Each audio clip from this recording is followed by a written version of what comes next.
Great, thank you. Thank you. Well, hi everyone. Welcome today. I'm Deborah McConkey. I'm on the HBSWA board and I also chair programming.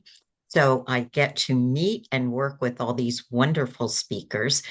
Today's topic, Be Seen on Purpose, about digital safety and well-being couldn't be more timely in the environment that we're in today. So I'm really excited about this for any of you who post online, and at this point, everybody does.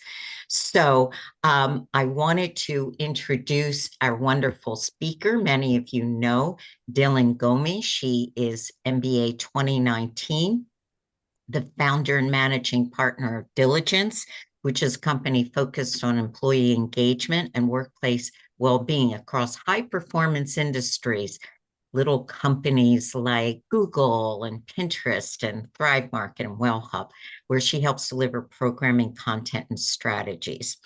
But she's also not only a guest lecturer at HBS, but a Forbes contributor. She's also been featured in the Wall Street Journal, Oprah Daily, the New York Times, Women's Health, and more. And so she knows what it's like to put yourself out there and what can happen as a result. A quick before Dilan starts, just a quick update for upcoming events.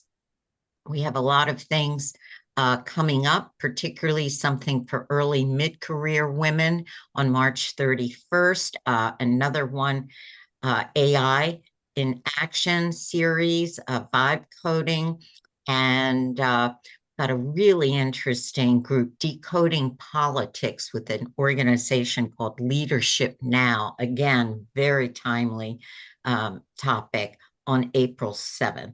And the last of the three ones that we've done on charting your course to the C-suite on April 15th. So please take a look, and thank you so much, Dilan, for putting this together. So take it away. Thank you, Deborah. The only thing you didn't mention is that I'm an incredibly proud member of this community. I'm very glad to have all of you here today. So as Deborah mentioned, increasingly over the last couple of years, part of my work has involved being public facing, whether that was writing for Forbes or appearing on TV or being active on LinkedIn. But what many people who are close to me know now is that I've become increasingly intentional about how I show up online in my digital footprint. And that's because a few years ago, I myself had a cyberstalking experience.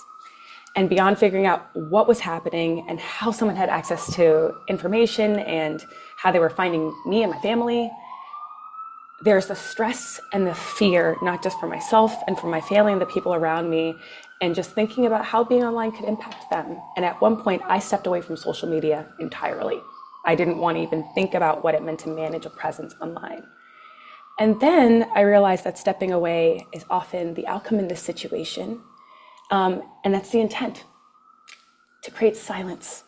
When for many of us, the goal is to contribute, to help, to use our voices to make an impact. So the question instead became, how do I continue to show up in a way that feels informed, protected, and still aligned with the work that I care about? And I'm very much so the type of person that when I learn something, I also want to share that resource, which brings me to our speaker today. Ingrid, first and foremost, I'm so glad you are here. I would love to introduce you if that's okay. Ingrid is a cybersecurity leader with 20 years leading security and privacy programs across the government, private sector, academia, and civil society. She currently serves as the Data Privacy and InfoSec Officer at Harvard's Faculty of Arts and Sciences. And in this role, she identifies and mitigates risk with Harvard leadership and the broader university community. She has a passion for using her expertise in digital security to educate and protect at-risk people. She's also an active board member for the Center for Digital Resilience and serves on the Harvard Committee on the Use of Human Subjects. Prior to Harvard, she served as the director of R&D at Mitre's Center for the Threat-Informed Defense and built a privacy program for a global for-profit corporation. Ingrid, thank you for sharing your brilliance with us today. I am so glad to be here with you, Dilan, and to share and empower all of the lovely people who will see this content. So thank you. I have to tell you, both because I'm personally curious, but I'm also willing to bet other people are quite curious. How did you arrive at this work? So it's a good question. I had a unique, I would say, path in my career. I've had people point that out to me that I started in government. I worked very high security clearance working in the intelligence community. And then I've gone 180 to that I've worked in civil society, working with activists and dissidents, and everything in between of being in for profit, being in academia as I am now. And it exposed me to a lot of different communities and people and voices and experiences. And because I tend to be an empathetic person, that showed me personally experiences with at Harvard, people who would be thrust into the spotlight because of an article they published, because of some news clip they had, or in civil society by nature of the work they were doing, activists speaking out passionately about a topic where you would get engagement, not always in a well-intentioned way. And so I wanted to use what I've learned through my data security and privacy background to be able to give a thoughtful hand to the people who go through this. And I have to say, when we talk about the people that have a tendency to experience this, I'll share a stat with the group. Women are 27 times more likely to experience online harassment. And I thought to myself, layer on the complexity of if you are public facing in any manner, shape, or form, whether it's on social media as an influencer or a thought leader in your leadership role or as a journalist. And I think most people don't consider what data privacy means or should look like until something goes wrong. So was there a particular moment that made you realize this needed to be your focus? I would say it was the actual real examples of people who came to me and were having that experience. A cyber stalker, an ex who becomes obsessed, a very active, sometimes well-funded organizations who don't like the viewpoint and advocacy you were talking about. It can be across so many different reasons that people disagree with what you're saying, but then choose to take it into a harassing, releasing your public details over a line which we all get to define for ourselves, but certainly past a point which would be acceptable. And when I saw that, it really struck me that most people don't have the information or tools to be able to best combat it. And it really, in my experience, has been a partnership. So I come back from the background of digital security and privacy, but I have worked with legal, I have worked with law enforcement, I have worked with public relations and communications to hold hands in understanding how to support people going through this, because as you alluded to, it's a very stressful, impactful thing to have happen. And it makes people want to shut down and feel like they don't know what to do and want to turn it all off, which sometimes is the right way to go. But there needs to be having support, whether it be informed people like myself who has the experience helping, whether it be your family, friends, colleagues who step up. That support structure is huge to be able to get through the experience and come out on the other end in a way where you can go back to your advocacy, your leadership, your what you are passionate about, and not have it shut down your voice. Because as you mentioned, we need that more than ever. And just to double click on that, in a moment, we will talk about the strategies, both reactionary and preventative, but I even think about my own experience and first and foremost trying to figure out what are the steps that we need to take, eventually exploring legal action to ensure that I was safe, that this person could no longer contact me or my family, working with the different channels that I was getting contact from. And that's just a whole constellation of support that you are actually in the center of and are regularly in the business of helping people to explore. But I myself hadn't even thought about it.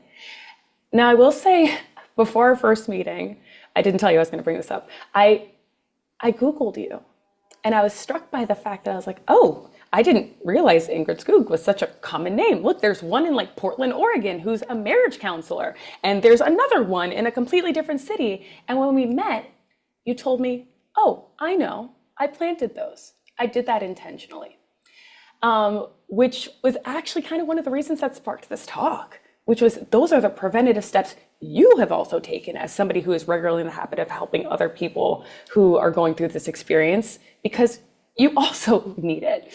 And I'm curious, what do you think are some of the common digital risks that you see? Because the one I was alluding to is actually protecting where your actual location was. Like that was the intent, making it hard for people to find you. What are the other digital risks that you see and the ones that you wish people really understood? Yeah, you're starting with a perfect one, that location, being very mindful about what you share and how people can know where you are at a given time. There's that balance, right, between a lot of the folks who probably are joining us today are thought leaders, are wanting people to know about them, know what topics they are experts on, getting out there and sharing your wonderful expertise. But figuring out that line of, does that mean that they should know about my kids who are in boarding school off in North Carolina? Should they, I'm making up things, but should they be able to know where my home address is and look up on Google Maps what my front door looks like and how they might approach that? So being intentional about, in social media, in public records, online, what information people have access to, and thinking through what they could do with that is a really critical thing that people might not come to think about until you have something happen. And so that's why I really like, it's kind of two sets of when I help people. There's the proactive of, hey, I have an article coming out. I have something that I think might give me more in the spotlight. What do I do ahead? Versus the, I'm in it right now. I have a cyber stalker. I have harassment. There's different, bandwidths that we have to deal with it in the time, but location is definitely one that I think across many people. And I'm excited that you have a framework that you want to share with our community. And one thing I'll just plug, I have a few more questions that I'm going to ask Ingrid, but if you have questions along the way, we're going to turn it over to you in about 15 to 20 minutes. Feel free to add them along in the chat if it fits into what Ingrid is already responding to. I'll just weave it into that particular question. But any thoughts that you have with while we have the expert, please feel free to put it in the chat. But back to you. So you have a framework called Define, Explore, Control, and maintain when it comes to managing your digital footprint. So can you walk us through that and be specific about what each step looks like for someone proactively building thought leadership or a public platform? Yeah, happy to. So this is something I've developed from helping dozens of individuals who have gone through this, like I said, either proactively or usually this isn't something we do when you're right in that moment of crisis, but later on when you've gotten the place to breathe and want to look back and change things for the future. So first step is always defining what it is that's important to you. Each of us are different. We have different identities, who we are, what we care about. For myself, I am a white cis straight woman. I am a US citizen. I have different goals. I am not a thought leader who's out there publishing a lot. Although I do this work, it tends to be in the shadows supporting wonderful people who are. There are going to be different things that are important to us that we're worried about, that we're trying to prevent or trying to elevate. And being able to center that first is the most important step. So you start with define. What is it that I care about and that I want to get out of looking at this? So then you move to just to double click that, so for someone like me, my big concern is okay, I want to be able to share content, but I want to make sure that I'm keeping my family protected. Is that a good example of define? Okay, great. Yeah. And so then you go to explore of, all right, now that you've defined what it is that's important to you, what is it, that thing about Googling me before we chatted, what is it I can find about myself out there? Is it their information when I do a Google that I didn't know would turn up? Is there a website that I have where I promote my brand and the content, my consulting? Is there my social media footprint? Am I on LinkedIn? Am I active on X and Twitter? Go through and enumerate the whole digital footprint of what it looks like, and that lets you then explore what is there out there that I wouldn't want individuals to have access to that they can find right now, or what they could do with that I might need to toggle that a bit so they are interacting with me and getting access to me in the way that I want. Let me ask a question there. So I'll say one thing that I started doing recently with Google, you can certainly set alerts, but then I've also started adding in different information that I found online. So for example, I was able to find like one of my addresses online. And now I have something set up with Google that anytime that address appears, I can actually ask for it to be removed. So is that kind of part of the explore process as well? Or is that a bit Yes. more of control? I mean, that goes a little more into the control, but it's a good segue of that when you find, if you're familiar with data brokers, especially in the US, we don't have the benefit in the US of having comprehensive privacy laws like in the European Union. So there is a lot of information. Every time I buy a cute outfit from Nordstrom's, or I go visit a website, or I walk into a store, there's a lot of data about my activity and my interests and everything that exists out there and gets traded and sold.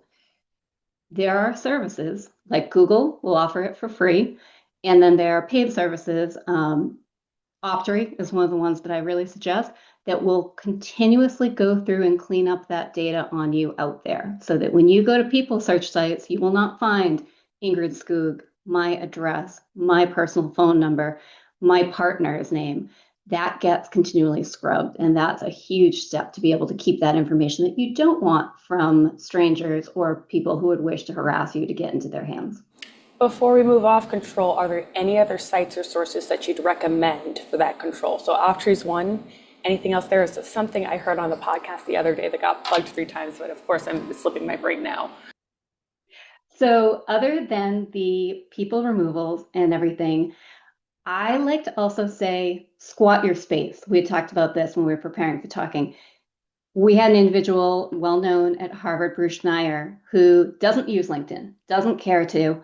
Someone impersonated him, set up a LinkedIn account, and started creating content that he did not endorse and was not helpful.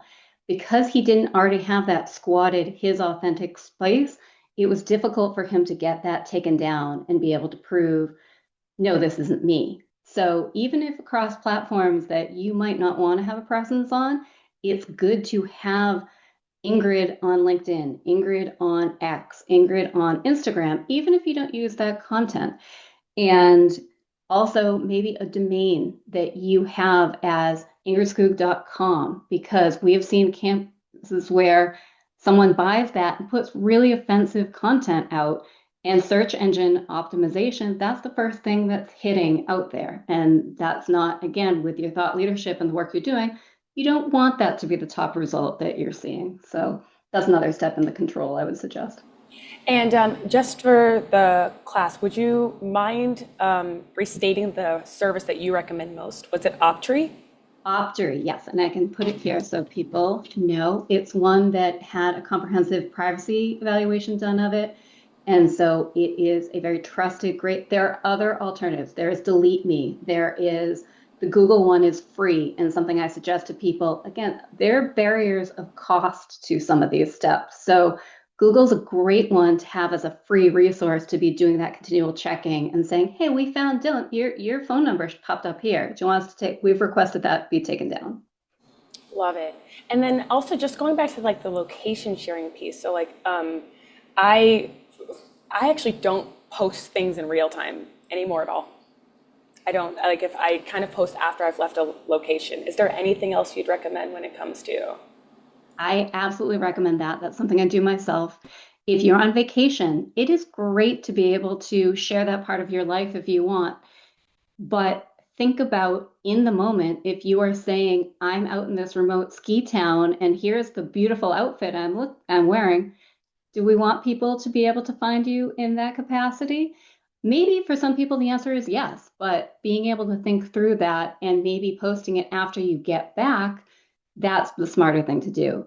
Similarly, if you have your kids, thinking about whether you post pictures and information about your children is a very intentional choice that people do. I listened to a podcast the other day where Dax Shepard and Sterling Brown were talking. Dax Shepard was saying they do not post their kids at all as a protective mechanism. Sterling Brown said, frankly, he posts his boys a lot because as Black men in the US, he finds that connection to the celebrity could be helpful in a situation, unfortunately, that would be beneficial to them. And so that's the kind of thinking through what is it you're putting out there and what is the effect of that happens. Yeah, I thought that was a great episode, and it very much so kind of like walks through your framework, which is like, well, what is your goal? And for both men, is the safety of their children, but how they arrive there is different. And of course, we have to get to your final step, which is the maintain piece. So we did define, explore, control. What does maintain mean? Yeah. So after you've done all of the control steps of found what was out there, for my goals, here's how I want to adjust my social media, sharing my location, being able to clean up my digital footprint over time, your goals and times change. It's not a static thing. I talked to a scholar the other day who has a new book that's coming out. Or if you know there's going to be some triggering event that will change and maybe give you a lot more attention than usual, think about how that might change what you want to do for these steps. That's where you're going back to the what is it your goals? What are you trying to protect? What are you trying to promote? So triggering events, or just periodically stick on your calendar quarterly, every 6 months, a little calendar inviter to remind yourself to revisit that and see, is there something about LinkedIn that needs to change, or around how my domain that I'm operating needs to be patched and I haven't paid attention to that. Another thing that I like to think about is just doing that Google again, occasionally, like going out and looking and seeing, are there things that have popped up that you maybe didn't think of? Yeah. We're going to pivot to more proactive steps in just a moment, but I'm going to take this question in the chat from Deborah. From your websites that require your business address, that may also be your home address and phone numbers you need to supply to purchase, how do you list them to keep them hidden? I can share my personal strategy, but I'm also curious, Ingrid, what you think is, I actually use a virtual address, and I also use a Google Voice versus my actual cell phone number. But would you recommend anything else proactively, Ingrid? I want to just stomp on how wonderful that is, that a PO box or virtual address is super helpful to disconnect. Anywhere you can create little segmentations of your life so that you're operating in the way that you want. Like, I have an email address that I use for my doctor for corresponding with my mom, which is different than an email address that I use for when I shop at Nordstrom's and have to give an email. So having segmentation to email addresses, now you don't have to go wild. You need to maintain these, but having that little separation can help, especially if harassment happens in one vertical, that you can still communicate with your doctor, talk to your mom without that spilling over. With the addresses, the virtual address, a PO box is wonderful. Google Voice. So much of the harassment we've seen is people doing horrible text messages and voicemails. With Google Voice, you can mute it for a while and still have your close friends contacting your exact mobile number. So those separations between an email and physical address are huge. So I really want to get into even more of those practice steps that protect digital and physical safety, and sometimes even money. And because so many people that are listening today or will be listening are busy, ambitious, juggling multiple priorities. And if we were to say, like, this week, what are some of the most impactful things that we all can realistically do right now to feel safer and more empowered online? Like, let me state that even better. If we could do 3 things this week to protect ourselves, what should we do first? 3 things I would say. Number 1, that awareness. Set up a Google alert if you don't have it. At Harvard, God bless us, we have so much going on with new lawsuit happening or whatever. We have Google alerts set up all over the place to first be aware of the new thing that's happening so we react to it. Set up that Google alert so you can know what's going on. Number 2 is for your main accounts, for your main email address where you have very sensitive things that come to it, or for your work that would be targeted, make sure you have a unique, strong password and that 2-factor authentication set up. And for folks who don't know what 2-factor is, that text that you get to your phone or a little authenticator app on your phone like Authy, that does so much to prevent someone being able to take over your account and do things of reading through all of your old email history or impersonating you and getting into your bank account or anything. For a third, I would say, and this can seem very silly, Do your updates. When you get those little annoying bubbles on your phone or on your laptop, and you're like, "Ugh, I can't break from it." Get into a habit of once a week resetting your laptop at the end of the week, at the beginning of the week. Security updates are number one way that people can compromise a device and then do things that harm you. So those are three that are very achievable and can do a lot to help. I'd also love to talk about boundaries a bit more. So for anyone who's already public facing or just kind of beginning that journey, do you have any recommendations of what to share or what not to share, or even how to handle like DMs, comments, or unwanted messages? Yeah, that's a great question because for everyone it's different, right? It goes to that define of what are your goals? There's a real distinction between, are you trying to foster community? And so you're going to have to be thinking about the moderating of, if you have a website and there's a chat function and people interacting with each other, how are you going to moderate that? Are you going to allow organic conversations? That's a lot harder, can go down a slippery slope versus controlling and reviewing what comes in. The quote that I'd shared with you the other day when we were talking, Dylan, was Elisa Liu, the gold medalist skater from the Olympics, got really thrust into the spotlight with how well she did. And there's this article about all the attention she's getting, both positive, but also harassing and not great. And someone said that coupled with adoration is an entitlement that people feel to you.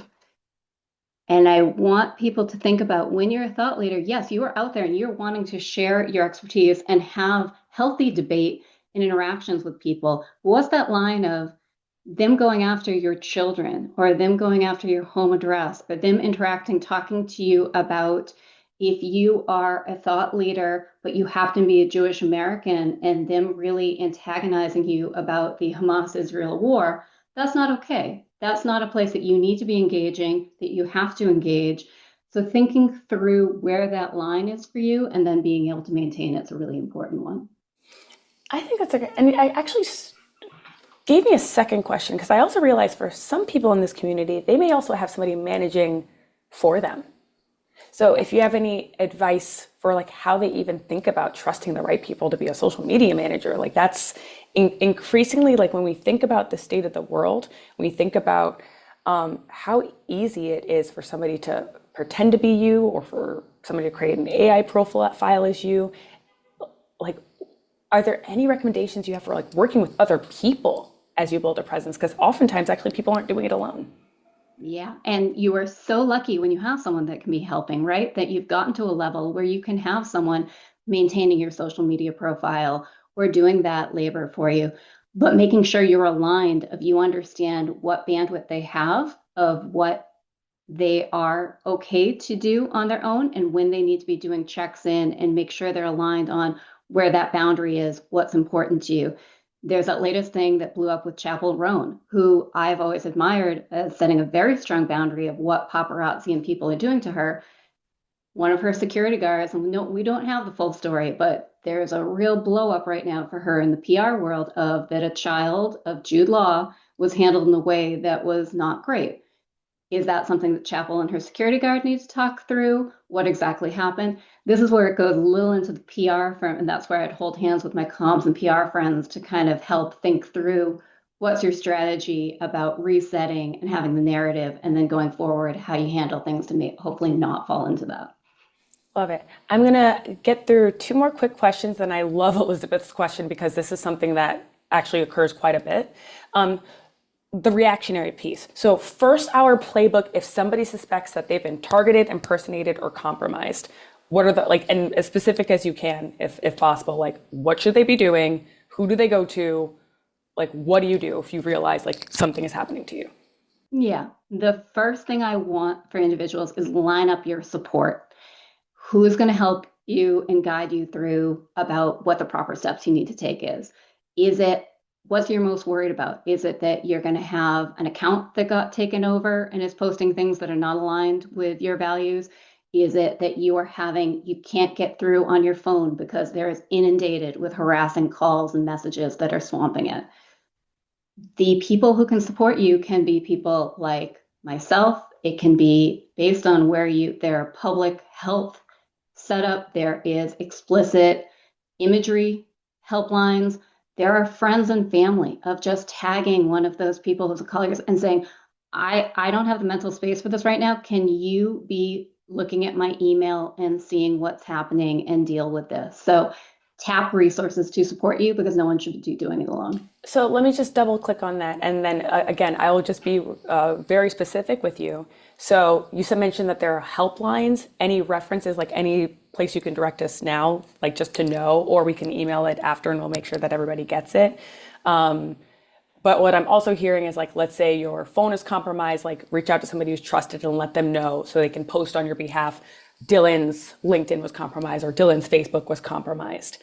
And then is it reach out to the InfoSec officer of your company? What if they don't work at a company? Like I'm just really leaning into like as tangible as possible. Yeah, and that's one of the really tricky things about it. Depends. I mentioned if you are a public health person, because of everything that happened during COVID pandemic and everything, there were networks that were set up to help doctors who are promoting vaccines and get mobs going after them. If you are an academic or a researcher, there are now groups that have formed to help when you are getting attacked for a thought piece you put out or your research, which is based in good scientific practice, but that people don't agree with. So it's very specific on where your communities are. If you have a university, what you do for your thought leadership, who it is that you happen to have as a friend that you can lean on or PR contact. So unfortunately, it depends, but if you want some help thinking through for yourself who that is, Dylan and I have talked. I'm on LinkedIn if you want to come find me and be like, hey, for me with this, who would it be? And I can help share out resources. You're so appreciated. And the last thing I'll just ask, how did you set up multiple Ingrid Skoogs?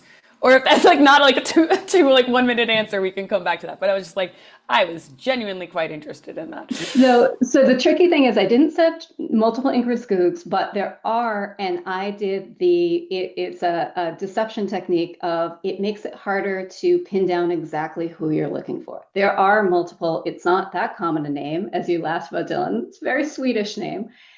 There are multiple Ingrid Skoogs that if on Facebook and different places, I play with my information a bit, my Facebook profile has that it is not where I actually live. It is where one of the other Ingrid Skoogs lives. So it makes it a little difficult for someone trying to do that research on me to pin down exactly which one it is. And if you know me, you'll be able to get that information. But again, that comes from a place of I am not a public figure really wanting people to find me. I worked with a woman the other day and she's like, I want to be giving quotes for Black History Month. This is something I want people to find me and be able to contact me for. Great. Let's do that. And that going back to that segmented way of contact information that you're pushing out there and sharing is something that were it to get compromised won't impact your conversation with your mom and your doctor. So Delightful. Ingrid, thank you so much. I would love to turn it over to the audience. The first question we had in the chat was from Elizabeth. Elizabeth, do you want to come off or do you want me to read it? Either way is totally okay. Oh, sorry. I don't know if I can actually get audio here, so you can go ahead and read it. I got you. Okay, so Elizabeth asked, would you be able to comment on real-time situations? So for example, we do a lot of conversations like this. Many people are on panels or in live events. So in a professional chat group setting, what should we do if we get unwanted comments or attention? yeah, that's a great one. And sometimes it can be how you set up your Zoom or whatever platform you're using. Oftentimes when I attend an event, they will have it gated that there is a moderator who can release what the comments are that everyone can see. It can depend on what community you're in about whether you need that or not. So to be proactive about thinking, if I have individuals who are joining and I don't really know all of them, I want a little bit of separation of not letting people be able to post and have everyone see it without it going through someone who's doing that moderation. For live in-person events, same thing that you tend to have microphones access and be able to shut those off or take them away. There's also the physical safety aspect of those live events. If you are someone who's known that you have a stalker or something going on, giving the heads up to the event ahead of time so that they are aware of the circumstances is huge. a little bit of, I'm going to bleed a bit because this is some point I want to share with this group too. If you think about where your office is, if you work in an academic setting and so it's very free and open to the public, we've had female faculty move their office location to not a dark hallway and to have more foot traffic and security guards around in order to make sure they're protected from someone coming and not wishing to do good things to them. Next question is Deborah. Deborah, do you want to come off mute or do you want me to read it? You mentioned, I'd love to know what's an acceptable way to handle tips when you get negative and inappropriate comments that you may not be able to filter, or, you might get them on your Facebook or LinkedIn or whatever. Is it better to just call them out as inappropriate or ignore them? What's the best way to manage it?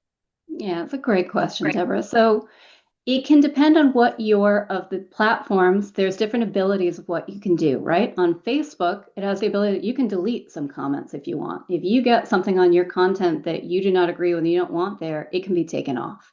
So deleting is an option.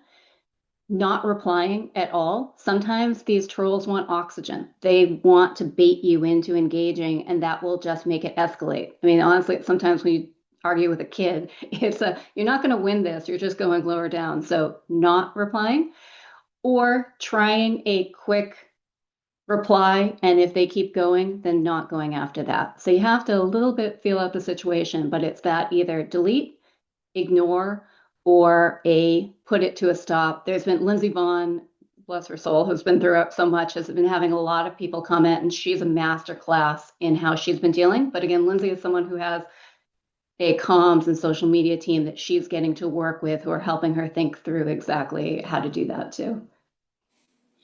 Next question is from Christy. And actually, I think this was a conversation that was surfacing in 2 different WhatsApp groups that I was in, which is illegitimate reach outs online. So this one specifically is if a recruiter reaches out to you on LinkedIn, what steps should we take to make sure that they're legitimate? Yeah, it's a great one. You always should Google someone. Try and figure out, is this person someone that I want to engage with? Are they a legitimate resource? Can I vet that this is the person who they say they is?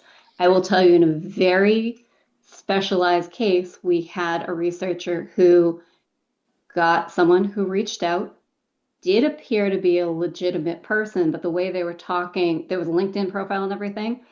It was a fake LinkedIn profile for a real person. He was able to get down to that this was someone pretending and gone to a lot of steps to do that. So it's a little bit of playing the investigative hat. If you've ever had a friend go on a date and it's a blind date and you want to make sure that she doesn't end up in an alleyway, so you're Googling this person, be like, yeah, he seems okay. Do that kind of work. Don't stress yourself out too much, but try and say, yeah, this passes the test that I think this person's real. One of my friends calls it being politely paranoid, to try and practice polite paranoia. Well, so Ingrid, because at this point we're starting to get to know each other in this world, I'm going to push you just a little bit. I'm willing to bet that this question comes from beyond Googling, what else can we do? One thing that came to mind was should I even be emailing them from my proper email address? Are there other things that we should consider besides Googling them? Yeah. And so if you do the quick Google and it comes up that you think this is legitimate, you can connect. If they start asking for things that seem off, that goes more into the polite paranoia thing. If they are wanting information that you feel is off and that you shouldn't be providing, or if they send you a funky looking attachment that they want you to open, then it can be no harm to start the conversation, but be aware of if it goes into a role where you're like, this is not feeling okay.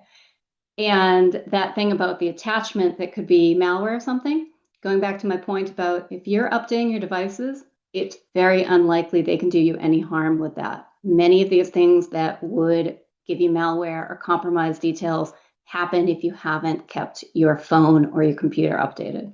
So the signs are the types of information that they're asking for, sending attachments, but those are really the big 2. And okay to initiate, but have healthy paranoia. Yeah, healthy paranoia. And if they all of a sudden are actually we have this really good investment strategy for you and you would be great. You could make money on this. Things that sound too good to be true or are trying to get you into a thing that feels a little off. Be aware of your spidey sense, and if things feel off, then trust that. The Gift of Fear, which is a great book. So Brooke actually asked about WhatsApp parameters. Are they the same parameters as Zoom in terms of being able to monitor unwanted comments or like help like monitor trolls that may enter the community? We have a very, very active WhatsApp. Okay, so WhatsApp, it depends for each application specifically. I haven't had personal experience with doing moderation on WhatsApp, but that's one that I'm happy if you all lovely people want to offline say, hey, can you give me some tips? That's something that I could share. And that's a point of many of these, I've had people gone off in Spotify that a harasser was finding their Spotify playlist. These people get creative and desperate. So I don't want you to have the mental load of if you're in the thing of trying to deal with that. Offload to someone like me who's happy to be a resource and help you think through what's that parameter? How do I change my Spotify to not have him dropping in, coming on my playlist? It's unique for each platform, and some of them I'm able to easily off the top of my head. Also, I have from doing this with so many people the notes of, oh, okay, yeah, for LinkedIn, you do it this way. So happy to kind of offline be able to share some of those. If there are any other questions in the chat, please keep them coming. In the meantime, another one that popped into my head. I know it's not your specific domain on a regular basis, but any thoughts that you may have about this increasingly complex AI landscape? And just, I'll give a lighthearted example as opposed to a dark one. There's these images floating around of Tom Holland and Zendaya's like apparent wedding that never really happened. But it is increasingly terrifying how real these images can be. So any thoughts or advice on how we begin to navigate this Yeah. new terrain? The AI challenge is hard because it lowers the barrier for what kind of content novices can create. In the past, if you were a very technically sophisticated person, you could do this. But now, really, anyone has the ability to go in and create these images. So it's can people tell what's real? Zendaya was laughing that she had like close friends and being like, the pictures were beautiful. And she's going, babe, it's AI. Like, which is a great meme of that we should all have that in our pocket when our moms are like, I saw this on Facebook. Babe, it's AI. No, that's not real. The harmful content of when it is used for harassing or if it is of a sexual nature or stuff like that is really scary. And this is a thing where if you have the ability to have the means to get legal help, there was a case recently that on Twitter X, there was graphic images shared of a woman. She was able to get a legal subpoena to have X share who had created those images to be able to go after him. That requires collaboration with a legal representative and some real work. So you have to weigh out in that kind of thing what ability you have to go that avenue, but that can really be a helpful one if it becomes pervasive and problematic. And is there anything that we can do that maybe makes it hard for data scrapes? Like is there anything we can do like in terms of how we upload images online to the point of being public facing? Like most of the time that means you have to put an image online. Like is there anything you can do to make the data that gets scraped about you a bad batch, or is that just something that I invented in my dream It's a world? nice thought, Dylan. I mean, it's good to think about going back to if you have children or family members you want to protect, maybe not sharing their photos in a way that can be publicly accessible. Thinking about if you're sharing pictures, if I have one that's my headshot of shoulders up versus my whole body, how those could be used. But that's starting to be really I don't love that you'd have to do that much mental thought in what you're promoting for yourself. Even I'm a big supporter of people should be able to have nudes. If you have a partner that you want to share consensual sexual images with, You should do that. And historically, there was a watermarking ability to be able to tag those so that if they got out and were shared in a way that you don't want, that metadata, the information behind the picture, can be used if you wanted to ask a social media or someone to pull it down, because that's something that they can search on and find and be able to remove. So, but for, headshots and pictures of your life and everything that you put out there, yes, you could give it some thought, but I would more focus on doing your authentic, sharing what you want for your narrative instead of worrying about that. Another question. So someone has been giving out Christie's Gmail address as their own in many cases for over the last 15 years. It's resulted in her seeing some of their personal information. She generally just deletes any of the information that isn't intended for her, but she's also wondering if there's anything she can do. Yeah, I've had that myself, and they are very lucky that you're a thoughtful person who's trying to be responsible with what you're seeing. I found the individual and contacted them through their work address versus this one that they were fat fingering, I think, of messing up and doing mine. But other than being thoughtful and deleting it, and if you maybe can get their attention, I wouldn't worry too much. It's obviously something they don't want to be sharing with a stranger, but they're very lucky that you're someone who's not using that to commit identity theft or do something more malicious with it. Christy, that person is lucky to have you. Um, and Alice's question. Someone opened up an Instagram account in the name of one of my friends and knew enough about him that they could use his personal information. They posted contact, he did not have the password, and the person refused to take it down. Can anything be done? And to be clear, they posted offensive content. Yeah, this is a very unfortunate one we see with a lot of public figures or leaders, that you have to try and get through to a contact at the social media companies. So we've had takeovers and impersonations, and the way that you can deal with it is getting to someone at the company to be able to remedy it. Let me be specific. Is there someone, like, what title are they looking for? Who should they be looking at Meta or Instagram? Usually it's shake your network. So at Harvard, we were saying, all right, if it's this platform, who can we get to who will actually pay attention to our Harvard contact? It's the 7 degrees of Kevin Bacon. How quickly can you get to someone who will pay attention? And that's difficult. Is it that you have a connection at Harvard that you can use through the business school? Is it through your work? Is it through a personal friend of, hey, when I look at my LinkedIn connections, I have a friend who works at Meta. That's the kind of, you have to try and find a path toward getting someone who will pay attention and respond, because unfortunately the social media companies are woefully understaffed for these kind of incidents. Well, if you don't mind me double clicking, so I have a friend that works at Instagram. Sure, I can contact her, but who is she going to forward it to? Only because I'm curious if there's like a shortcut, like you're going directly to this title person at Instagram or LinkedIning that person, just trying to get anything more tangible for Alice, since it sounds like a real-time situation. I would love to give that. In the past, there used to be trust and safety teams who were devoted to, or incident response. These jobs have all gone. AI is taking them over, or it's not something our US administration is focused on, so they don't bother paying for the headcount. Many of these teams have been disassembled. So they're very close hold about who those people are. And sometimes it's just getting at, it's someone who doesn't even have that job role, but it's a thoughtful individual that you get to, and they're like, yeah, let me roll down the hall and I'll be able to talk to someone. So I wish I could give a more concrete answer other than it's bleak. So using your best connection to try and get someone at the company is the way that you have to go. Any other questions for Ingrid before we close out the conversation today?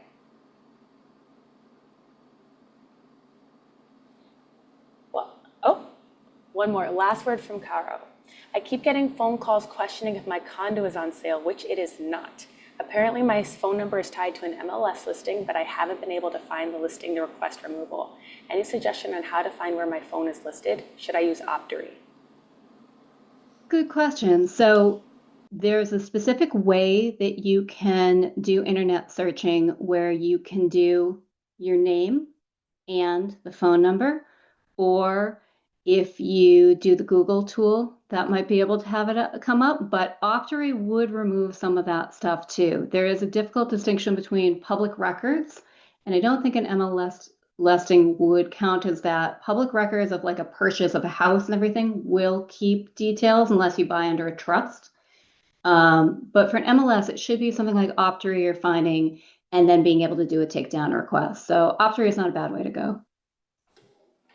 Delightful.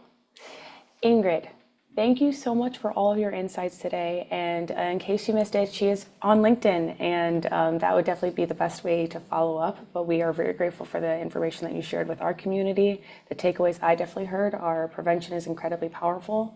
Build your support network in advance. And also, don't let people dim your brilliance, because the intent is to silence you. When the reality is you educate yourself and you think about the light and the voice that you're meant to share, and do so in a way that's authentically safe and protected. I always like to let the last word go to you. Anything else you would like to share?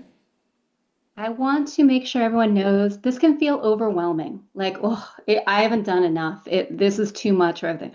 It is not meant to, it's meant to empower you with tools. You don't have to do everything. Doing a little bit is helpful. Know there are people to help you do it. And it's like quitting smoking. It's never too late. Take some steps, take one step, and feel good about that you did that. So continue, as Dylan said, to shine and do your brilliance, and know that you have more supporters than detractors. So you use the help that's out there to continue to do your wonderful work. Thank you so much, Ingrid. And thank you, everybody, for joining. Thank you so much. This was great. Thank you. Thanks so much.